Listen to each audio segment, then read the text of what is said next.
பழம்பெரும் நடிகர் நாகேஷை உங்க எல்லாருக்குமே தெரிஞ்சிருக்கும். அவரு ஒரு இன்டர்வியூல அவர் ஒரு கேள்வி கேட்குறாங்க.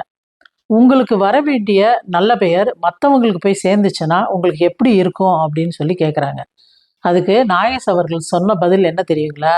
நான் இதுக்காக கவலையே படமாட்டேன். ஒரு கட்டடம் கட்டுறதுக்கு சாரங்கட்ட சவுக்கு மரம் முக்கியமா தேவை. அந்த சவுக்கு மரத்த வச்சு சாரத்த கட்டி, அதுல பலகையெல்லாம் கட்டுவாங்க. அதுல தான் சிற்றாள்லாம் நின்னு கல்ல மாத்தி மாத்தி குடுத்து வீடு பெருசாகும். அந்த கட்டடம்லாம் முடிஞ்ச பிறகு பெயிண்டிங்லாம் பண்ணுவாங்க. பண்ணிட்டு அவங்க கீழ இறங்க இறங்க அந்த சவுக்கு மரத்தை எல்லாம் கழட்டி போட்டுக்கிட்டே வருவாங்க.